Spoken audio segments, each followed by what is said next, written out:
Now we start our last unit in this sixth semester. That unit is molecular techniques and applications. Now this is one of the most important unit because in this COVID condition we are facing various very much problems about this uh, because of this COVID. Now in order to tackle that we are using some of the remedies in the form of vaccines. In that vaccine, particularly the vaccine which is known as a Covishield.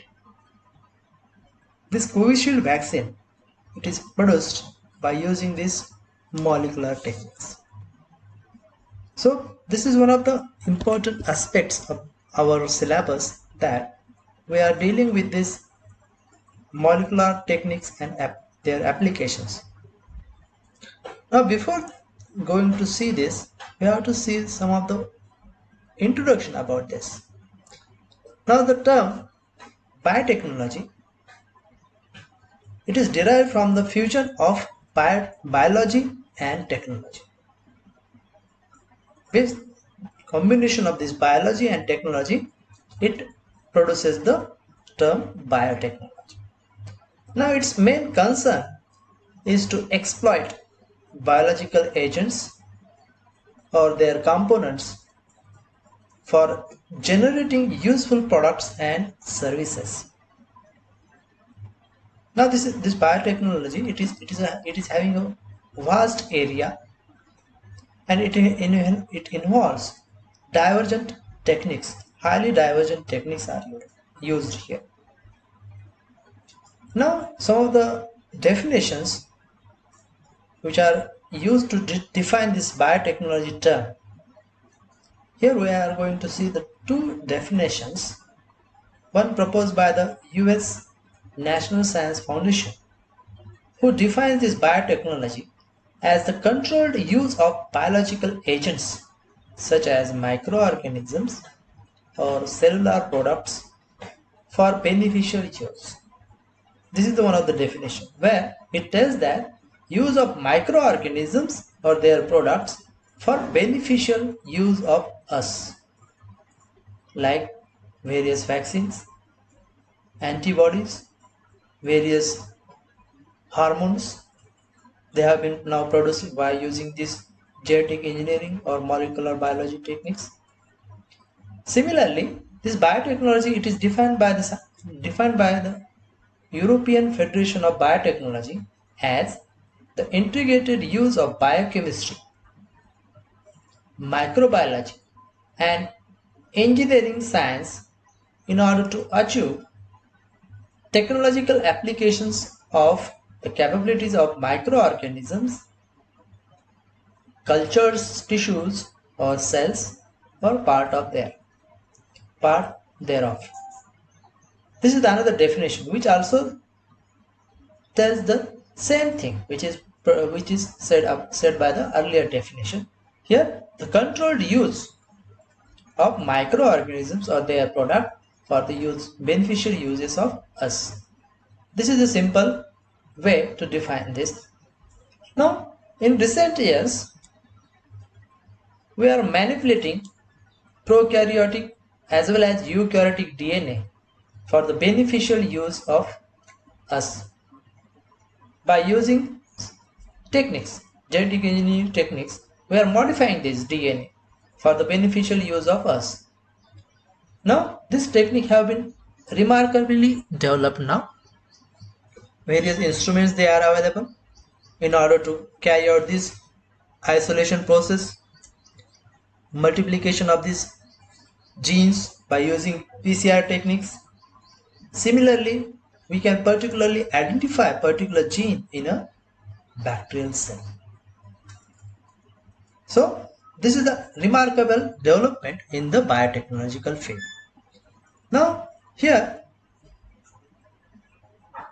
we are deliberately carrying the modification of genetic information by directly changing the sequence of nucleic acid in its genome. If we are carrying some modification in the gene or in a genome of an organism,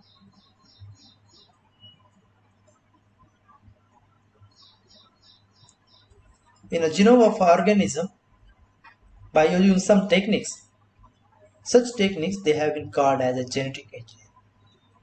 Whatever modification we are carrying in the gene or in the genome of a particular organism, that is photo लागते ग कोणाचा आवाज आहे ते mute करा. Here we are purposely modifying the genes or genome of an organism, and that modification process it is called as a genetic engineering. And whatever the techniques they have been used, and such techniques they are collectively called as a recombinant DNA technology. So these are the two terms which are basically used in biotechnology. First is the genetic engineering, where we are deliberately modifying a gene or a genome of an organism by directly changing the sequence of nitrogen base in a nucleotides or in a nucleic acid, that we call genetic engineering.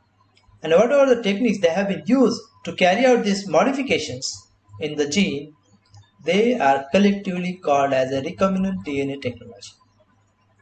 Now, by using this recombinant DNA technology, we are capable of producing large number of genetically identical DNA molecules like that of PCR. In case of PCR, by using if we have isolated a gene from organism and we require multiple copies of that gene, then by using this PCR machine, we can multiply the copies of these genes in thousands, in lakhs. Such copies we can, like Xerox machine. Xerox machine produces multiple copies of our documents. Similarly, these PCR machines, they are also producing the multiple copies, exact copies of that gene in tremendous amount. And we can also produce these multiple copies of that particular gene by producing the cloning. Here we are taking that gene, inserting in a host. Whenever the host DNA multiplies, along with that, our gene it also get multiplied.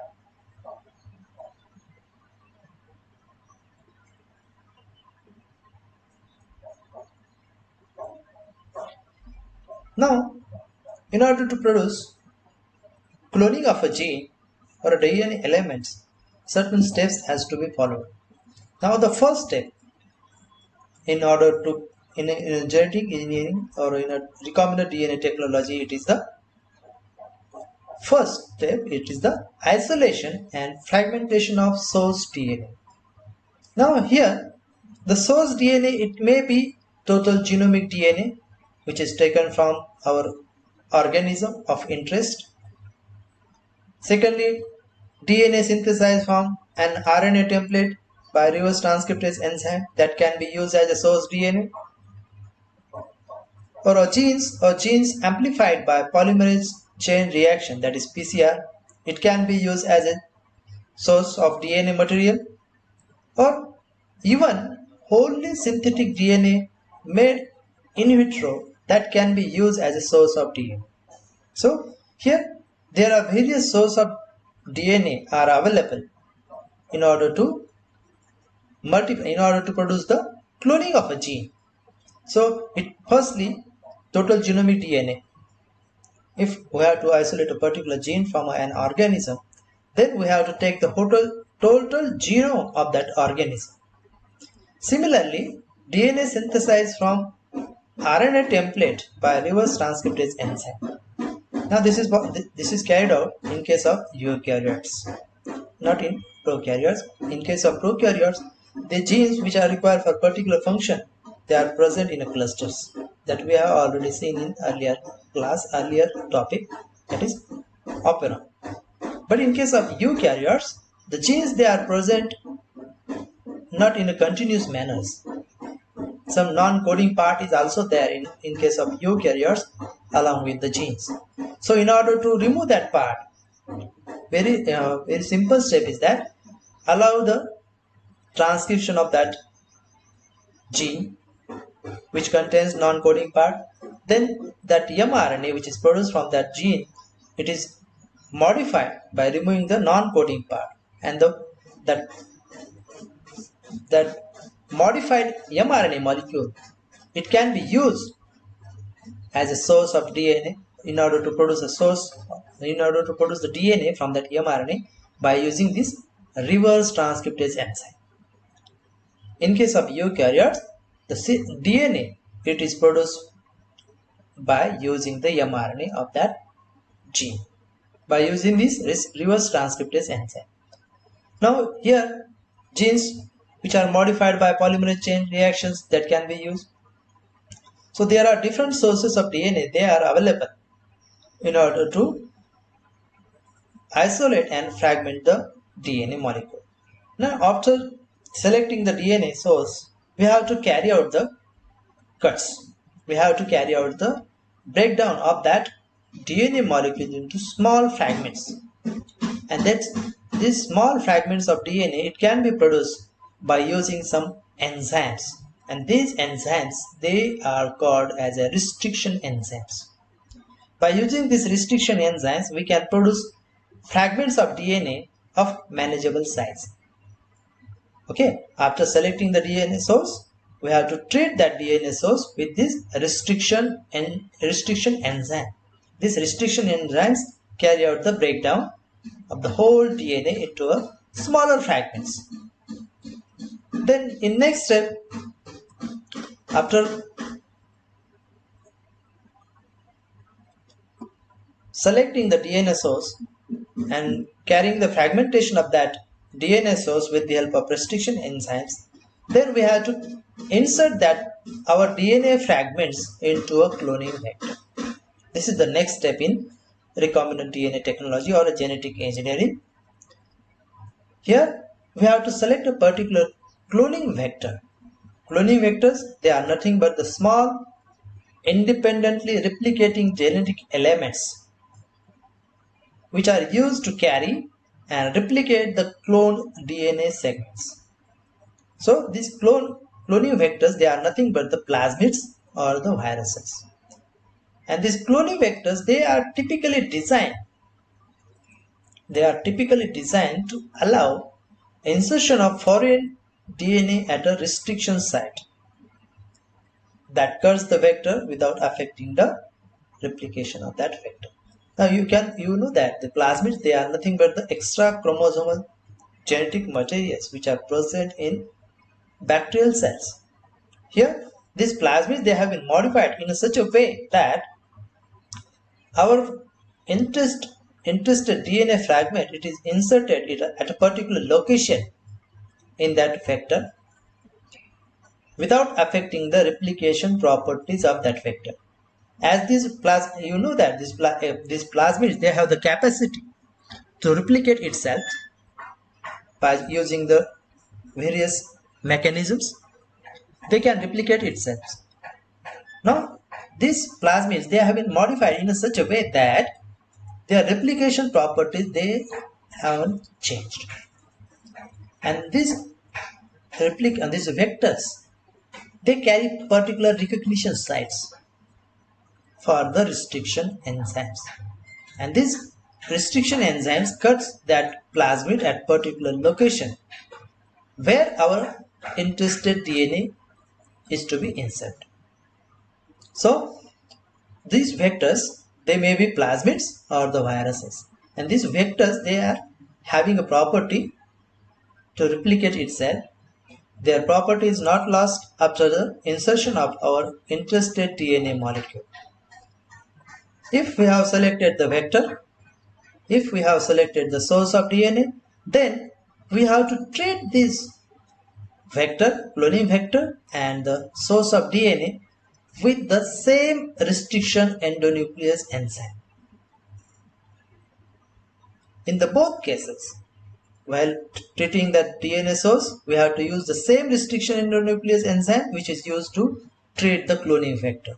So because of the use of the same restriction endonuclease enzyme, they produces particular cuts in the both source of DNA and the cloning vector. So there is a production of sticky ends in the both the molecules, in cloning vector as well as in the source of the DNA. Sometimes, now whether the cloning vector, the restriction endonuclease enzyme, it produces which products, it depends upon the restriction endonuclease enzyme which is used there. Sometimes some restriction endonuclease enzymes, they are not producing the sticky ends. Instead of that, they are producing the blunt end products. Blunt end products. Then we have to treat these blunt ends, and then we have to use that. So here restriction endonuclease enzymes, it can produces two types of products, either sticky end or staggered cut ends in the DNA molecule or in that vector molecule. Similarly, some enzymes, they can produces the DNA fragments which are blunt ended.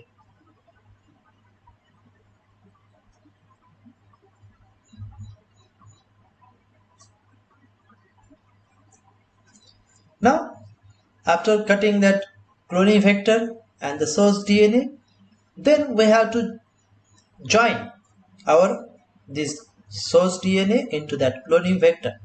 And in order to join these fragments at the particular sites, we require another enzyme. That enzyme is known as a DNA ligase enzyme. This DNA ligase enzyme, its function is to link the strands of cloning vector and the inserted DNA fragments. So this DNA ligase enzyme, it joins the interested DNA fragment to the cloning vector. So we are after that producing, there is a production of a molecule, a modified cloning vector which carries the DNA fragments in it. This is the second step, where after selection of the cloning vector, we have treated that vector with the same restriction endonuclease enzymes. So because of that, same types of ends, they have been produced in vector as like that of source of DNA. Then with the help of DNA ligase enzyme, we are joined our vectors with that source of DNA, and we are producing the chimeric DNA molecule, where it contains vector plus DNA from that source. In the next step, after production of the chimeric vectors means those vectors which carries our DNA molecule. That DNA molecule, now it is a recombinant DNA molecule which is produced in lab in the test tubes. Then we have to transfer this recombinant DNA molecule into a particular host, where these DNA fragments, they can replicate. Now the most commonly used technique in order to transfer these cloning vectors into a living host, it is the transformation process. It is the transformation process which is used to transfer these cloning vectors into a host. And this host, they can take this DNA from outside the cell into the cell by the transformation process. And by taking these cloned vectors, now sometimes some cell may contain our inserted DNA molecule, but sometimes other genes or other DNA inserted clones, they can be inserted into that host cell. So it produces a mixture of our interested DNA fragment and the other DNA fragment containing host. And such mixture is known as a DNA library or gene library, which contains our interested DNA containing cloning vector. Similarly, it can also contains the different DNA fragments containing cloning vector. So this is the third step. After that, we have to select which host. Suppose here in this case we have used E. coli as a host, and we have transferred our this whole the source of DNA containing cloning vector into the E. coli. Then from that group of E. coli cells, we have to select particular gene. If we have to isolate a gene, for suppose a gene which is fixing the atmospheric nitrogen, that is NEEP gene. If we have to isolate this NEEP gene containing segment, NEEP gene containing the cloning vector which is present in that E. coli cell, particular selective screening methods they are available in order to select particularly such host which carries our interested DNA molecule. So these are the whole steps which are carried out during the genetic engineering or recombinant DNA technology.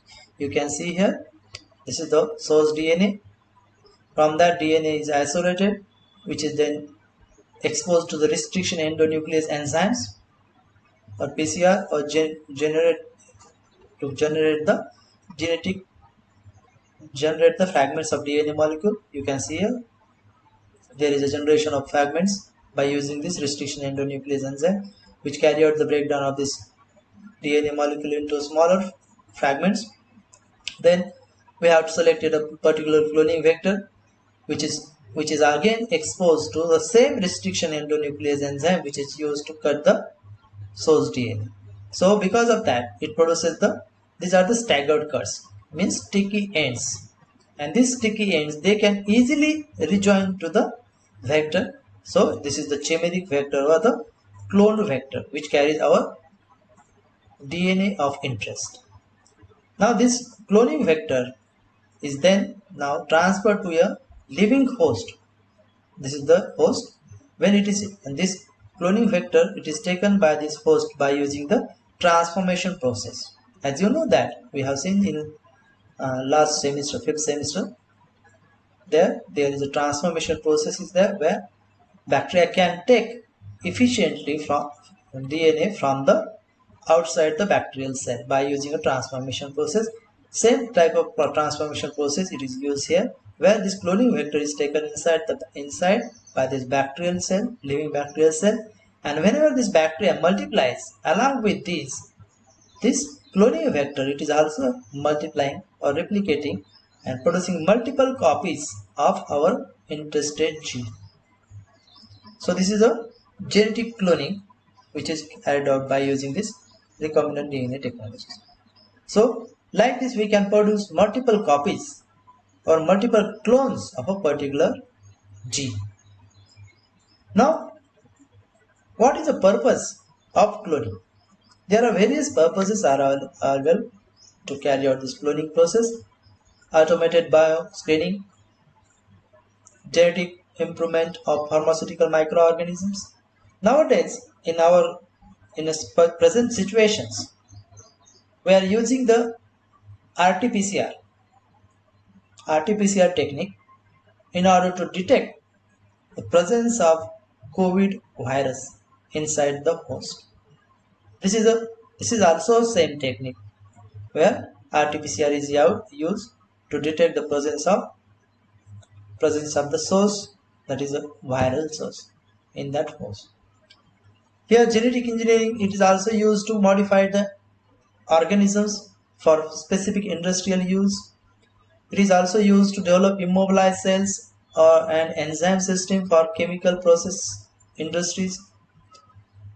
This by genetic engineering process, it can be used to improve the production of vitamin B12, manufacturing of fructose from inexpensive form of glucose, bioprocessing of alkanes to valuable oxide and glycols, production of ethanol by continuous fermentation, upgrading the hydrocarbon microbiological, production of xanthan gum in oil fields for enhanced crude oil recovery, production of human insulin, microbiological. This is another area where now in a diabetic persons we require the insulin in order to lower the sugar of that person, and that insulin, it is taken from the pancreas of organism that animals. From that animal, this animal's pancreas, this insulin is extracted and it is used to treat this diabetic patient. But instead of this, by using the genetic engineering, we can directly produce, we can make the bacteria to directly produce the human insulin in the lab instead of killing that animals for insulin production. That we have to see in the last topic of this unit. This genetic engineering is also used for production of human interferons. It is also used to produce monoclonal antibodies for organ transplant tissue typing. Now there are various applications of this cloning or genetic engineering in different fields. So this is about the purpose of the cloning. Now we are going to actually see the methods which are involved in genetic engineering or recombinant DNA technology. Now firstly we are going to see the tools of genetic engineering. What are the requirements? What are the tools which are used in genetic engineering? Now there are various enzymes which are required in order to produce this recombinant that is genetic, which are used in genetic engineering. Firstly, we are going to see these enzymes. Now, one of the first and most important enzyme which is involved in genetic engineering, it is the restriction endonuclease enzyme. And these restriction endonuclease enzymes, they are called as molecular scissors. Means they carry out the cuts in DNA at particular location. So that's why they are called as molecular scissors. They are carrying the cutting of DNA at particular points in order to produce the fragments of DNA. And these restriction enzymes or restriction endonuclease enzymes, they are the foundations of a recombinant DNA technology. Because without this restriction endonuclease enzyme, we are not capable of cutting any DNA source into the smaller fragments. If we use mechanical processes to cut the DNA into smaller fragments, then our interested gene may get destroyed. So these molecular scissors, they are carrying the cutting of this DNA source into the smaller fragments at particular locations. These are the locations where they carry the cuts, not anywhere in the DNA molecule. They are cutting DNA at certain places in the DNA where it to be broken. They are not cutting this DNA source at particular any point. So they are cutting that DNA at a particular source. So these restriction endonuclease enzymes, they are present in bacteria, and they provide a defense mechanism for that bacteria, and that defense mechanism is known as a restriction modification system. This restriction modification system, firstly discovered by the scientist Werner Haber,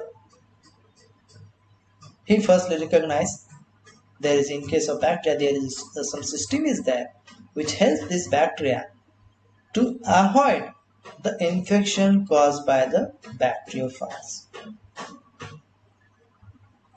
Now, when in 1950s, it was discovered that when a phage, lambda phage, infects E. coli, the fast DNA is inserted into the E. coli cell, and in E. coli cell there is a host control restriction modification system is there, which provides defense to the E. coli cell.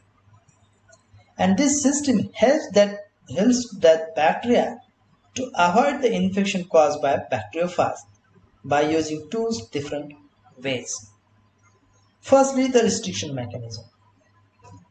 This restriction mechanism identifies, now in case of E. coli, this restriction mechanism is present, which identifies the foreign DNA which is inserted into the bacterial cell. And you know that during the infection of bacteriophage in a bacteria, there is an insertion of nucleic acid of that bacteriophage inside the bacterial cell. And this restriction system, it identifies this inserted bacteriophage DNA molecule into the bacterial cell and carry out the cuts of that DNA molecule. Inserted bacteriophage DNA molecule, it is broken down by this restriction system. So there will be no infection to that bacterial cell. Now this another system is there also in case of this bacteria, modification system is there. Now here in case of this bacterial cell, the modification of bacterial DNA is carried out by modifying certain base by adding methyl group. By adding methyl group to certain base of nitrogen base of a DNA molecule of bacteria. So this modified methylated DNA bases in the bacterial cell helps this restriction modification system to identify which DNA is bacterial DNA and which DNA is the foreign DNA. So these two systems, restriction modification system, it provides defense system to the bacterial cell. And this is detected by this scientist. Sorry. Now this restriction endonuclease enzymes, they are able to cut DNA molecules and allow the joining of the interstate DNA molecules. This fact, it is unknown at that time. In 1970, this fact was recognized that this restriction endonuclease enzyme, they can cut the DNA at certain points where our DNA molecule can be inserted. Now, in case of bacterial system, there are three types of restriction endonuclease enzymes are there. Type 1, type 2 and type 3. And these three restriction endonuclease enzymes, they perform these two functions which we have already seen. That is restrictions and the modification of the nitrogen bases of a bacterial DNA molecule. Now each of these enzymes, they differ slightly by the different modes of action. And out of these three types of restriction endonuclease enzyme, type 2 restriction endonuclease enzyme, it is used in recombinant DNA technology or genetic engineering. This type 2 and type 1st restriction endonuclease enzyme, they are large multi-subunit complex which contains both endonuclease and methylase activity. Okay, type 2 and type 1st, these are the large multi-subunit complex which contains both, that is a restriction activity which is carried out by this endonuclease, and methylase activity which is carrying the methylation of the nitrogen bases of the bacterial DNA. The structure, function and the mode of action of this restriction endonuclease enzyme was discovered by the scientist Yuan. And now in bacteria, there are presence of different types of restriction endonuclease enzymes are there. And in correspond similarly, there is also different methylases enzymes are also there, which are able to modify the nitrogen bases of bacterial cell. Now these enzymes, both methylases and the endonuclease enzymes, they provide a chemical weapon to these bacterial cells against the invading viruses. As you know that we have seen that restriction modification system, this restriction system carry out the cuts, carry out the fragmentation of foreign DNA molecule which is inserted into the bacterial cell, while the methylases carry out the methylation of bacterial DNA molecules. So because of that, it provides a chemical weapon against the invading virus particles. Now, first, here three types of restriction endonuclease enzymes are there. Out of these three, only the second type is of our interest because it is involved in manipulating the genes or in a genetic engineering. This type 2 restriction endonuclease enzyme was firstly isolated by the scientist Hamilton Smith. And this enzyme, it is a simple enzyme which consists of single polypeptide chains. And this enzyme, it doesn't require ATP for the degradation of DNA fragments or fragmentation of the DNA molecule. Now this restriction endonuclease type 2 enzyme, it has separate activities. It has separate activities for cleaving and methylation of the DNA molecules. Means restriction type 2 enzyme, it is performing these two functions separately. Okay, one enzyme perform one function at a time, not both. While the type 1st and type 3rd restriction endonuclease enzymes, they perform same functions at a time, cleaving and methylation. But in case of type 2 restriction endonuclease enzyme, it performs these two functions separately. So that's why this enzyme, type 2nd type of restriction endonuclease enzymes, they are of importance to the genetic engineering. These enzymes, they are stable and requires Mg plus ions as a cofactor for their action.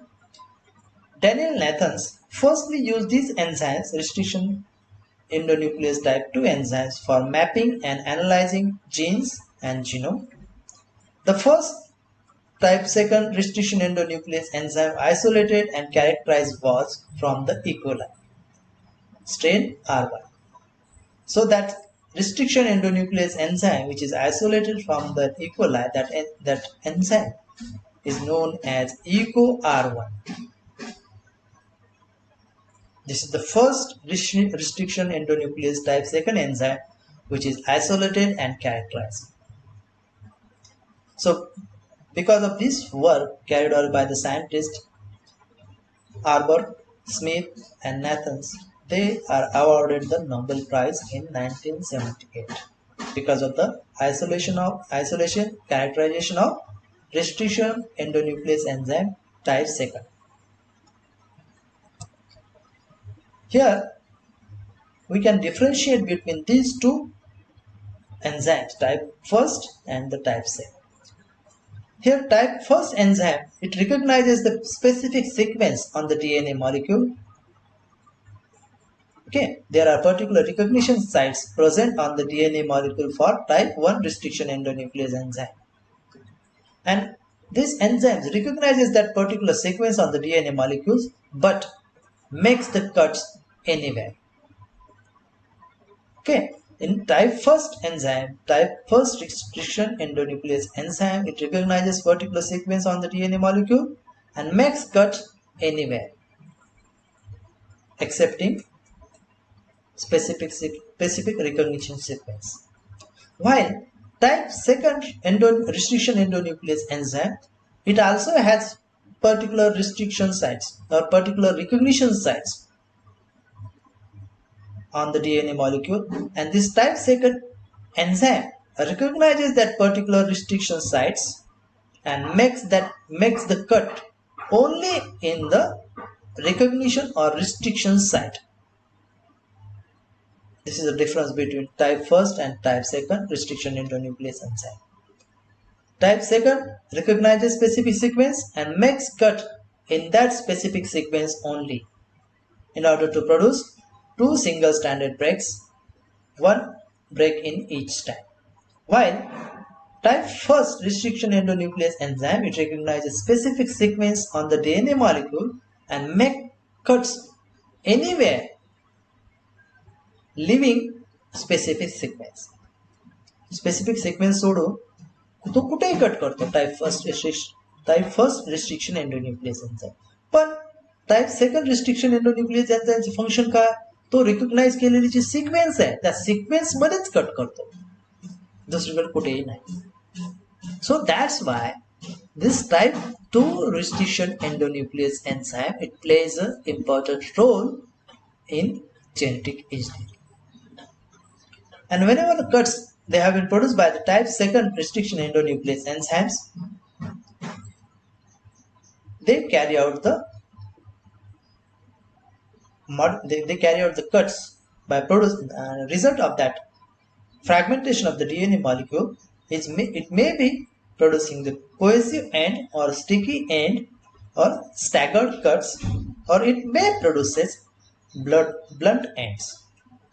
Now the type 2 restriction endonuclease enzyme, they has particular recognition sequences on the DNA molecules, and there is these particular recognition sequences on the DNA molecules, they are nothing but the palindromic sequences or palindromes. And these palindromes, they are the recognition sites for type 2 restriction endonuclease enzymes. So what are palindromic sequences? These are the sequences when we read from 5' to 3' and 3' to 5' direction, they are the same one. You can see here. Suppose this is a palindromic sequence. When we read this sequence from this direction to this, ANDMAD. Okay. When we read this sequence from this direction to this, ANDMA, it is the same one. Okay. When in which direction we have read this sequence, it is same one, either from 5' to 3' or 3' to 5'.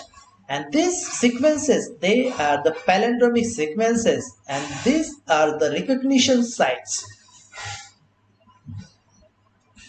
These are the recognition sites for type 2 restriction endonuclease enzyme.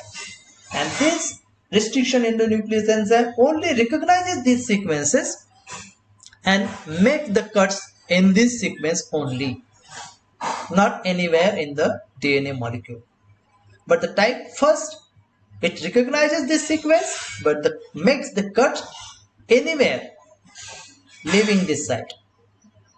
So type first and type third, they are not important to genetic engineering, but type second, it is important because it makes the cut at particular recognition sequence only, not anywhere in the DNA molecule.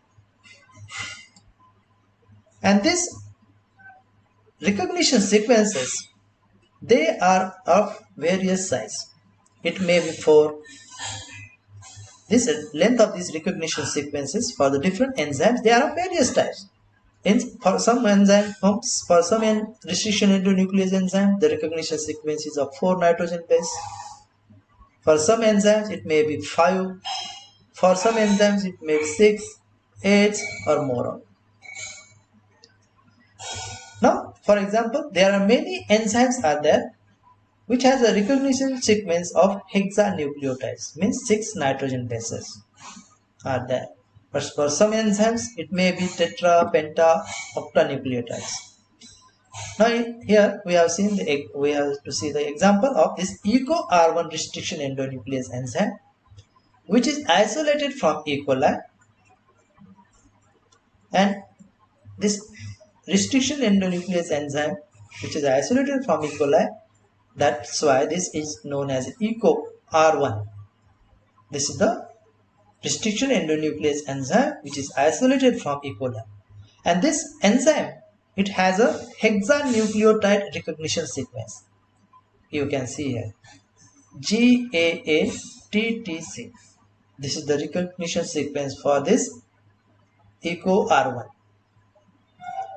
And this restriction endonuclease enzyme, as I have told that, these restriction endonuclease enzymes, they produces two types of products: staggered cuts, cohesive end or sticky end, or blunt ended products, that we have to see in the next slide.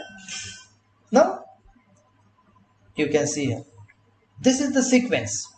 This is the recognition sequence of EcoR1.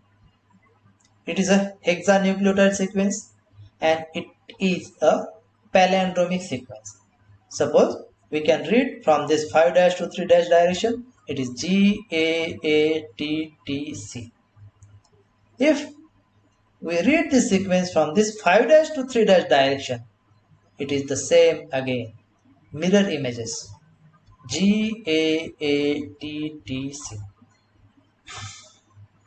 Okay, it is the same sequence but in opposite direction.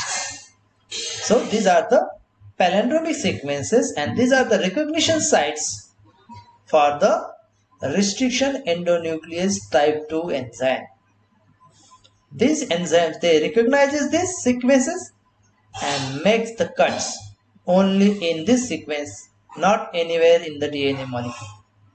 Now we take an example of this EcoR1. When we treat this sequence with this EcoR1, it makes the cut between GA molecule. It makes the cut here and here. Okay, at this position and at this position.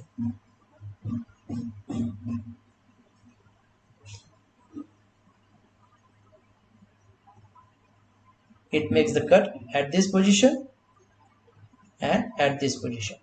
After cutting, when we treat this sequence with this EcoR1, it makes the cut here. You can see here. It has broken here. This hydrogen bond, this bond between the GA nitrogen base. You can see here. G is broken apart from this A molecule. You can see here AATC. Similarly, this EcoR1, it breaks this bond and it produces the GAATC. This is the staggered cuts or sticky ends or cohesive ends. This can be rejoined. These ends, they can be easily rejoined. So these are the staggered cuts or cohesive ends which are produced by this EcoR1 restriction endonuclease enzyme. Similarly, these enzymes, some restriction type 2 enzymes, they are also able to produce blunt end fragments, blunt end DNA fragments. You can see here, this is the earlier example. Now the second restriction endonuclease enzyme, EcoR5. This is the another restriction type 2 endonuclease enzyme. Now it making the cut. You can see here the recognition site for this EcoR5. It is the GATATC. It is also palindromic sequence. It makes the cut at the center in between T and A nitrogen base. You can here it is also T and nitrogen base, and because of that there is a production of blunt end. These are the blunt end DNA fragments which are produced by this EcoR5 restriction endonuclease enzyme. And these ends, they are not easy to rejoin because we have to add some nitrogen, some additional linkers here in order to rejoin these two molecules. Some modification required for these fragments to be rejoined, but these fragments, they can easily rejoin because of this cohesive or sticky ends, which are produced because of this eco R1. So these are the two types of products which are generated by type 2 restriction endonuclease enzymes. Now this type 2 restriction endonuclease enzymes, they have been named. They have been given the names by following some principles. And these principles, first principle,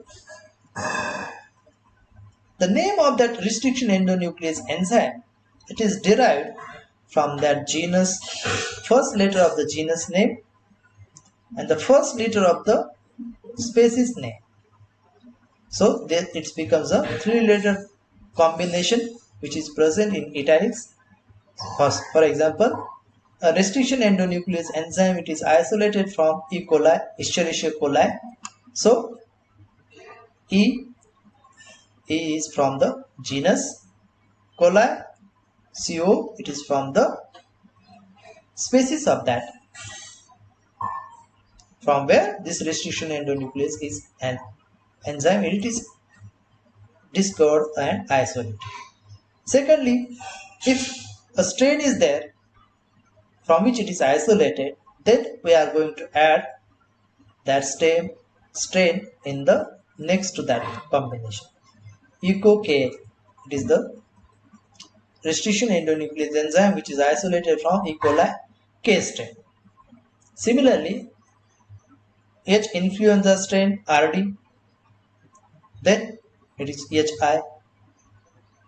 Again, this is the naming the restriction endonuclease type 2 enzymes. Suppose this restriction endonuclease enzyme having particular function. Now we have seen that this restriction endonuclease type 2 enzymes, they perform two types of functions: modification by methylation and cutting by endonuclease activity. Restriction endonuclease activity. So if that restriction endonuclease enzyme, it is involved in endonuclease activity, then it is added R, eco R for restriction activity. Okay, so according to the activity which is performed by either modification or the restriction, that name is given to the next to the strain name. Eco R1, it is a restriction activity. And then lastly, from a bacterial strain, from a bacterial species, if more than one restriction endonuclease enzyme is isolated or discovered, that number is given in a Roman numericals. For example, hint, that is Haemophilus influenza, D first, hint 2, same Haemophilus influenza, D second, third, like this. So we have seen that eco R1, eco R5. R1 means firstly isolated restriction endonuclease, R2 means secondly, thirdly, fourthly, fifthly. We have seen eco R5. It is the restriction endonuclease enzyme which is having fifth isolation and discovery. So that's according to that, the naming of restriction endonuclease enzyme is carried out by following these certain principles.